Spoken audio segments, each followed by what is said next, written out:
Okay, let's do this. Rude. Just over a month ago, I started the process of reprogramming my subconscious mind, emotionally regulating, calming down my nervous system after months and months and months of being a hot mess, essentially. And this is after years of trying and failing to manifest things. I have had some successes, but it's never been really consistent, and it's never been the big things, like the things that would really change my life. And so I knew something had to change, and something had to change big time. So I'm going to talk through in this video, and also my videos going forward, I'm going to talk about what it's been like in real time, and basically talk you through what it's like to actually go through this while I'm in the middle of it. I'm calling this series Here in the Middle, which I think is very, I just like it. So I hope if you are also in this situation, then this can maybe help you, make you feel a bit less alone, and make you feel like somebody actually understands what it's like to be going through it, and not at the end when they already have the thing that they want. All right, so I started this whole journey on the 8th of October. I actually got a mentor to help me out with this, a manifestation mentor, who her whole thing is like subconscious reprogramming and all that kind of stuff. So this is kind of exactly what I did, so that if you can't afford to invest in something like that, then you basically get the knowledge for free. Aren't I so nice? So to start with, for the first week or two, you need to kind of do a life audit. And when I say a life audit, I mean go through the different categories of your life and really be honest with yourself about where you're currently at right now. Are you happy? Are you where you want to be? If not, then you need to be honest with yourself about that and give yourself a score out of 10. Then you're going to need to write out what a perfect 10 in that category would be for you. So for finances, for example, how much would you like to make a month in your perfect 10 dream reality? The important thing here is that if thinking too big is triggering for you, or if it makes you anxious, then don't think that far ahead. Only go to as far as what you feel comfortable with. So if right now you're earning 3,000 a month and thinking about 10,000 is far too much, then go up to 4,000 or even 3,500. Something that feels doable to you but is not currently your experience, and that will make it a lot less triggering. Once you've gone through your perfect 10, you need to start creating affirmations, essentially. And this is what you're going to use to reprogram your subconscious mind. There are many different ways to go about reprogramming your subconscious, and lots of people have different ideas of what works best for them. Some people like to robotically affirm, some people like subliminal, some people like listening to affirmation tracks, some people like meditations or scripting. All of these things work, but what matters is what feels easiest for you. So for me, what I did is I wrote down all of the limiting beliefs that I have that came up whenever I thought about my perfect 10 reality. So this is things like, it's really hard to make a lot of money nowadays. The job market is really terrible. The economy is awful. You need to be born into money to have money. There are no opportunities for people like me. Things like that. And then what you do is you want to basically flip that and write an affirmation that is directly the opposite. Try and make these affirmations not include the thing that you want to avoid. So, for example, if you want to be debt free, don't use the affirmation, I am now debt free. Use the affirmation of, my bills are paid in full on time. I have more than enough money to pay for everything that I have to pay for. Something like that. Something that doesn't include the word debt or the thing that you want to avoid. Take as much time as you need to do this. Don't rush it. And by the end of it, you should have a whole list of affirmations that you can use. If you like affirmations like I am statements, so I am abundant, I am rich, I am loved, I am worthy, things like that, then go ahead and use those. There's nothing wrong with them. But if you find that you don't really believe them, they feel like lies, they kind of trigger you, and your mind just resists them, then what I have learned to do, and this is not groundbreaking, this is just something that I think a lot of people don't think of, is instead of using I am statements, use something that is more like a growth affirmation. So something that you can ease into, basically. So, for example, instead of I am rich, you could say something like, it's normal and easy for me to have lots of money. It's safe to have lots of money. I am becoming able to welcome more money. Things like that. It's less like I am this, I am that, and it's more like we're easing into it, we're getting used to the idea, and it that way I find it's less triggering, and it's also more believable to your subconscious mind.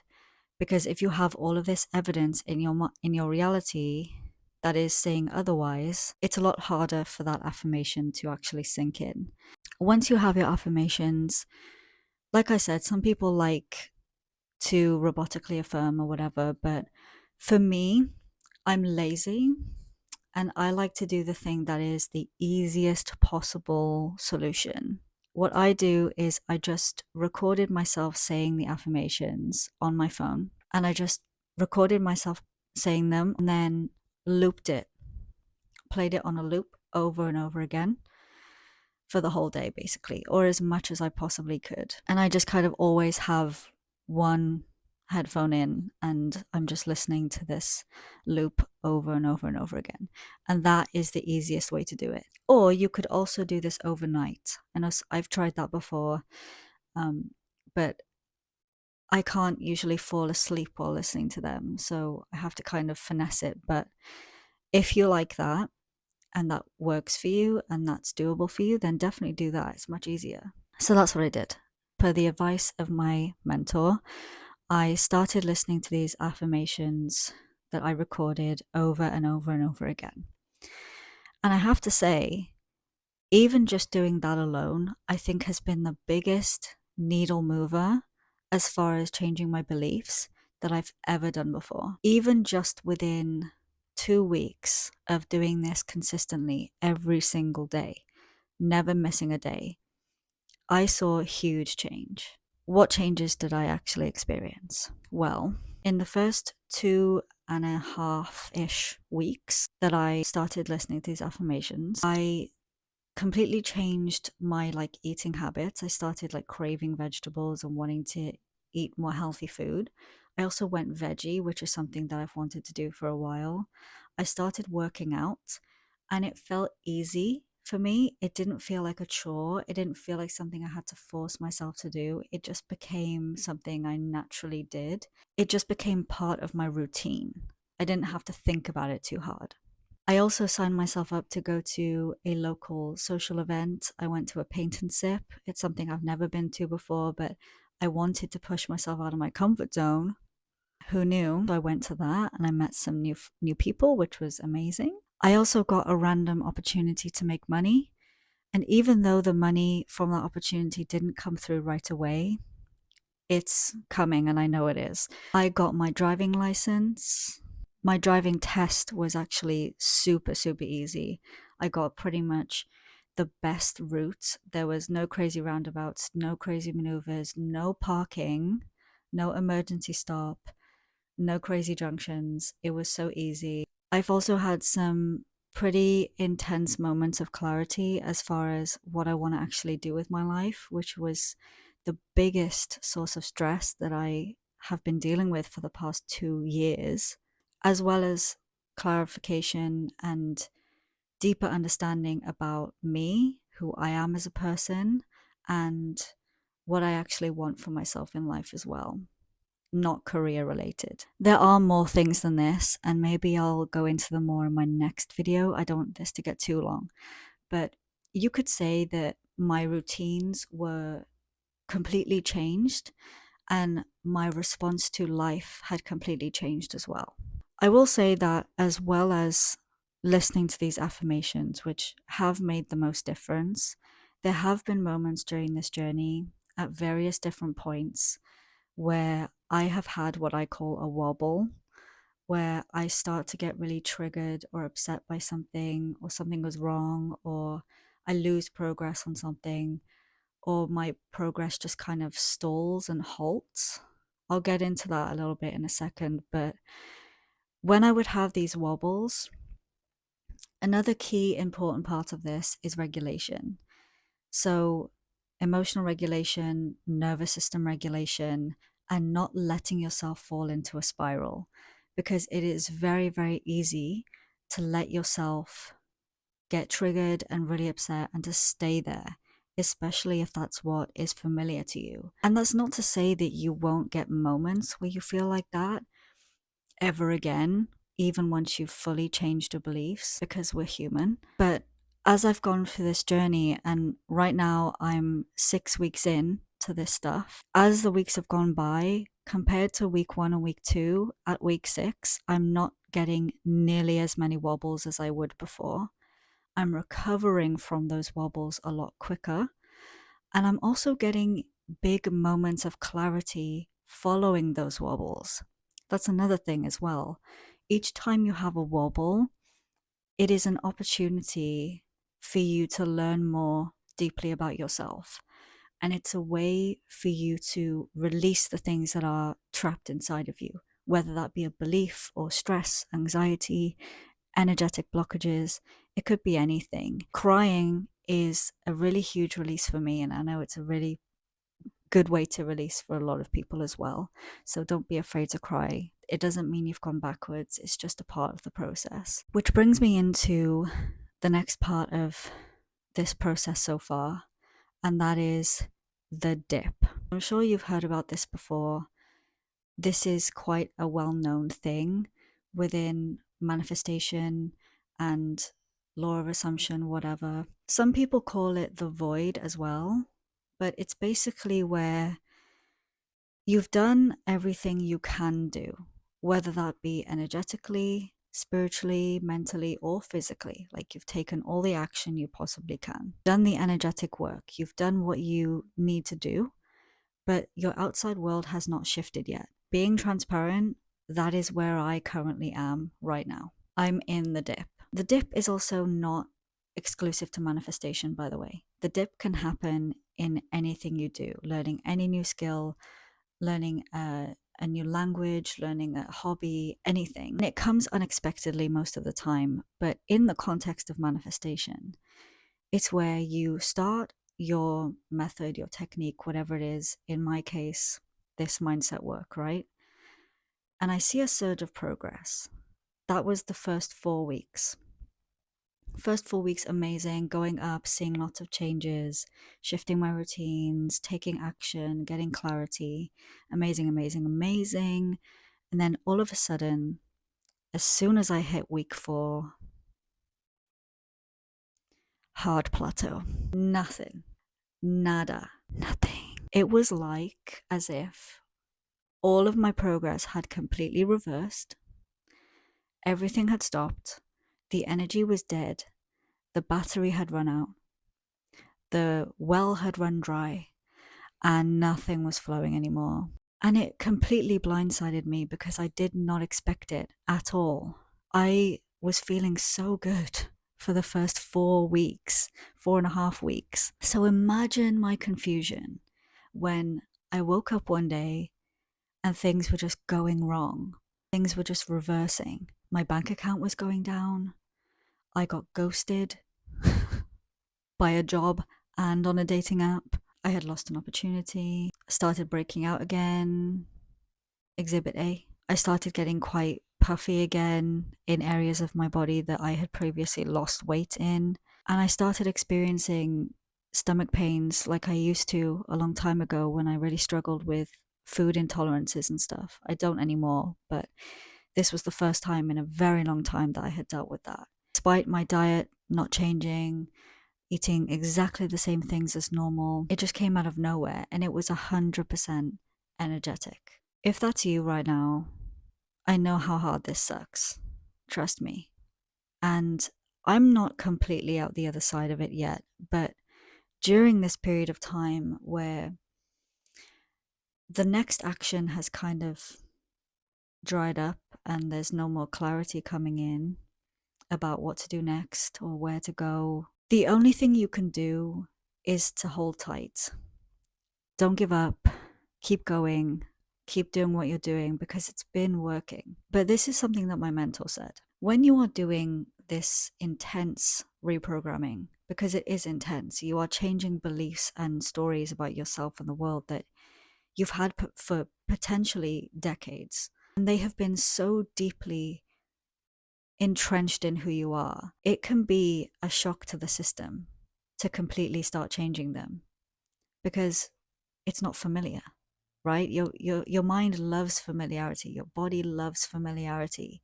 And it's why sometimes your body and your mind can resist change, because change means new and new means unsafe. I never finished the point I was making, but basically, when you are going through this intense shift and change in your mindset and your body and your brain is perceiving it as a threat because it's not safe, then you are going to need periods of time where you stop and slow down in order to integrate these new beliefs.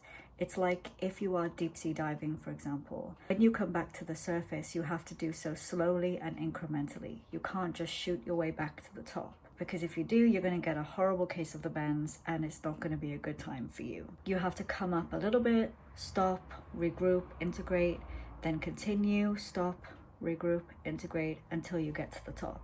And it's the same thing with the dip. It's your body and your brain slowing itself down in order to integrate and get to grips with itself again and kind of get back on its feet, get used to the new situation before moving forward.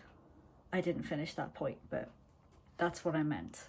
It's stupid and annoying, and I wish it didn't happen, but unfortunately, that's kind of just what we're working with. It's normal. And I really wish more people on the internet would talk about this stage because it's very real. And it doesn't have to always happen with every single thing you're manifesting, but if you are manifesting a completely new life, completely new change, a 180 in what you do every day, your job, your house, your mindset, who you are, how you operate in the world, of course that is a huge thing. It's not even remotely in the realm of manifesting a free coffee. Okay, I don't care what anybody says. That is a huge shift. Yes, people say, manifesting a coffee is the same as manifesting $1 million. And that might be true from an energetic standpoint. When you are shifting yourself so intensely, you can't expect it to be the same as far as how you feel or the process or the unfolding or anything like that. I think that's ridiculous to suggest. Like I said, this period of time, this dip, this void, whatever you want to call it, it is a huge opportunity to gain clarity in ways that you never would have before. And for me, that's definitely been the case. I've learned a lot about where my fears come from, where my beliefs come from, and more importantly, why I'm holding on to them. I'll share an example with you because I feel like this might help some people. A manifestation area that I've struggled with historically is money. I grew up very poor. We were very broke, and my family have some pretty scarce mindsets when it comes to money. There's a kind of hatred of rich people.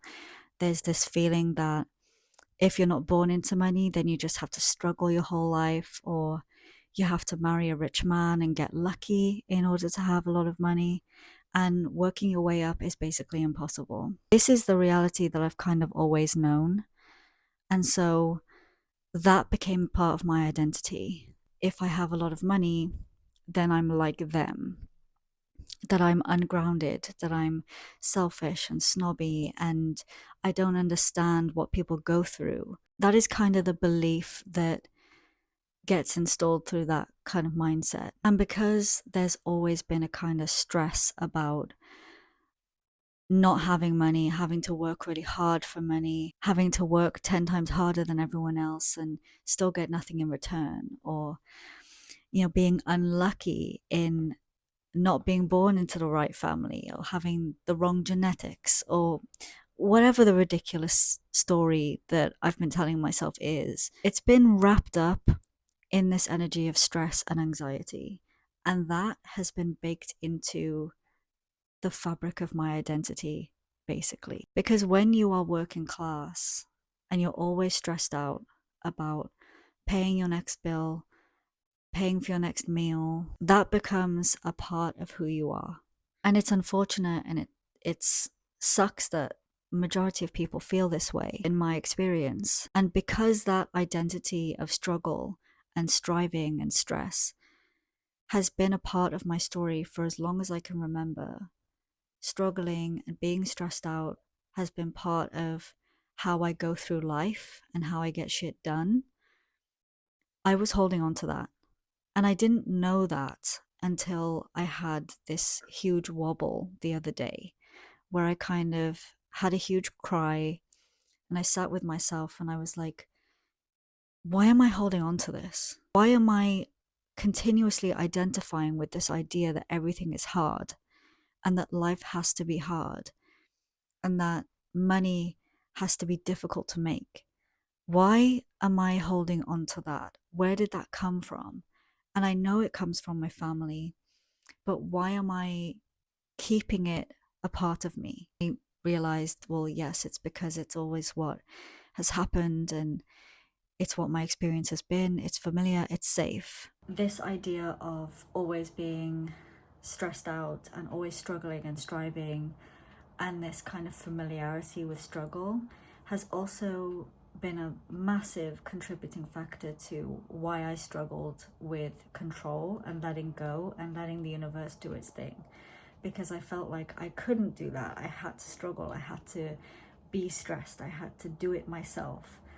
And being an eldest daughter also doesn't help that. If you also struggle with the control aspect, then maybe ask yourself where that need to control is coming from. Because for me, it's about this stress thing, and it's about this feeling of stress is my natural state, and stress is what I have to do in order to get anywhere and to be as good as them.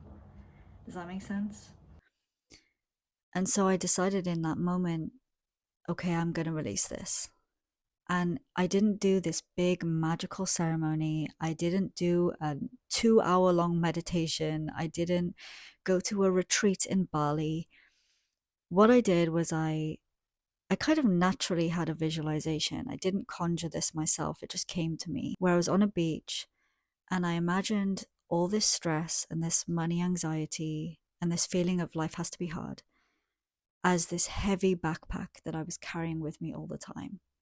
And I saw myself lay it down on the floor, on the sand, and I drew a line in the sand. And that line was glowing. And I stepped back and I look at this bag and I thank it. I said, thank you so much for protecting me. I love you. I sent love to it. And then I walked in the opposite direction. I just started running away from this bag. And that came to me. That just came to me in the moment. I was like, wow, I just decided to get rid of this finally. I think sometimes with manifesting, and I've experienced this before, we know we have to let go of things. We know we have to release things. We have to give up control. And we try to kind of force that to happen. We try to force ourselves to let go and to release these beliefs. We're doing it because we're like, okay, if I get rid of this, I'll get what I want. Yes, but also if you're trying to force it to happen because you want your manifestation faster, it's probably not coming from an authentic place, which is why I think emotional regulation and nervous system regulation is so important. It can be done in a magnitude of ways. You can do breath work, you can do meditation, visualization, EFT tapping. It doesn't really matter what you do to regulate, but whatever you do, even if you don't necessarily feel better in the moment, it will compound over time. And eventually, you will be able to let go easily because you're in a regulated place and you're not in struggle mode anymore. And I think that's one of the biggest lessons I've learned as of late is about manufactured letting go versus the authentic letting go. And I think the dip has been the biggest teacher of that. So if you're currently in this place with me, you're not alone. I know how hard this feels, but just keep going. Don't give up. I'm not going to if you won't, but we got this and we can absolutely get to where we want to be. We just need to not be afraid. Okay. That's kind of where I'm up to right now. That's my entire journey, basically. Like I said, I will talk about more of my successes in other videos. This is what I've been experiencing, and I hope that you'll stick around for my journey going forward. If you like this, if you want to hear more about what it's actually like in real time, then subscribe. Maybe like if you want to, no pressure, no pressure. If not, then no worries. You can be on your way. You're probably already gone, to be honest. I will see you in the next one.